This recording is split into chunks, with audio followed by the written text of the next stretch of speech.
നിങ്ങളുടെ favourite shows ഇനി ഒരിക്കലും മിസ്സാവില്ല. ഇപ്പോൾ C5-ലൂടെ കാണും നിങ്ങളുടെ ഫേവറേറ്റ് ഷോസ് തികച്ചും സൗജന്യമായി. എന്തായി മോനെ, അവൾ എന്തു പറഞ്ഞു? ഞാൻ അവളുടെ അടുത്തേക്ക് പോകാൻ തുടങ്ങുമായിരുന്നു. ഞാൻ വിളിച്ചു കൊണ്ടുവരാം അവളെ. അല്ലെങ്കിൽ നമുക്ക് എല്ലാവർക്കും കൂടി പോവാം. ഞങ്ങൾ ചെന്നിട്ടും സ്നേഹ ധനുഷിനൊപ്പം പോയച്ച. ഞങ്ങൾ പറഞ്ഞൊന്നും അവള് കേട്ടില്ല. അവള് വലിയ വാശിയില്ല. നമ്മള് അങ്ങോട്ട് പോവാതിരിക്കുന്ന നല്ലത്. അതെ അച്ഛാ, ഞങ്ങളുടെ കൺമുന്നിൽ വെച്ചാണ് അവൻ അവളുടെ കഴുത്തിൽ താലി കെട്ടിയത്. ഞങ്ങൾക്ക് തടയാൻ കഴിഞ്ഞില്ലെന്ന് മാത്രമല്ല, അവളുടെ സംസാരം ഞങ്ങളെ വല്ലാതെ വേദനിപ്പിക്കുകയും ചെയ്തു.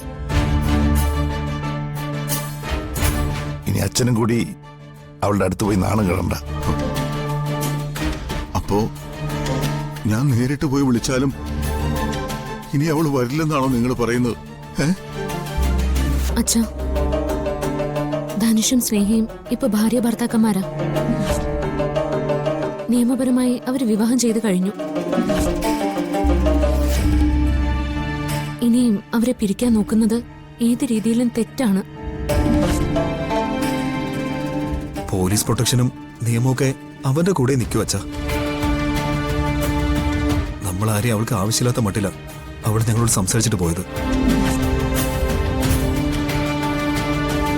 അവള് പോകുന്നെങ്കിൽ പോട്ടെ അച്ഛ. നമ്മളെ വേണ്ടാത്തവരെ മനസ്സിലാക്കാത്തവരെ നമുക്കെന്തിനാ? അവള് അവന്റെ ഒപ്പം പോയി ജീവിക്കട്ടെ. അങ്ങനെ ജീവിച്ചു തുടങ്ങുമ്പോ അവന്റെ തനി നിറം അവൾക്ക് മനസ്സിലാവും. അതോടെ അവളൊരു പാഠം പഠിച്ചോളും. അപ്പൊ അവൾക്ക് മനസ്സിലാവും നമ്മൾ പറഞ്ഞതൊക്കെ സത്യമായിരുന്നു എന്ന്. അങ്ങനെ ഒരു വാശി നമ്മൾ കാണിക്കുമ്പോ തകരുന്നത് അവളുടെ ജീവിതം തന്നെയാ. അവൻ ആരെന്നും അവന്റെ സ്വഭാവം എന്താണെന്നും അവൾ മനസ്സിലാക്കി കഴിയുമ്പോഴേക്കും അവളുടെ ജീവിതം അവളുടെ കയ്യിൽ നിന്ന് നഷ്ടപ്പെട്ടിട്ടുണ്ടാവും. അച്ഛാ,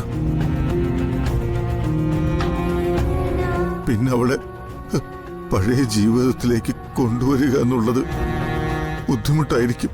അതാ ഞാൻ അവളെ വിളിച്ചു കൊണ്ടുവരാന്ന് കരുതിയത്. അച്ഛന്റെ വിഷമം എനിക്ക് മനസ്സിലാവും.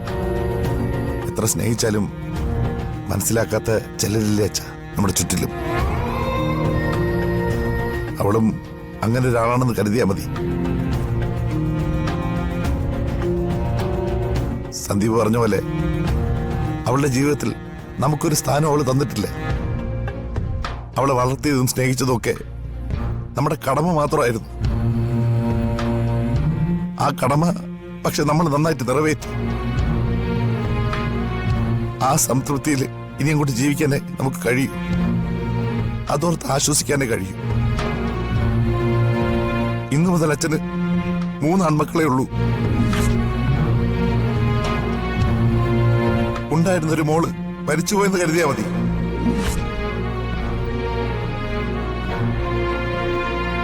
ഇനി ഒരിക്കലും സ്നേഹം നമ്മുടെ ആരുടെയും കൺമുന്നിൽ വരരുതെന്ന് പ്രാർത്ഥിക്കാനല്ലാതെ മറ്റൊന്നിനും കഴിയില്ല അച്ഛാ. ഡൗൺലോഡ് ചെയ്യൂ C5 ആപ്പ്. കാണൂ എല്ലാ എപ്പിസോഡുകളും സൗജന്യമായി.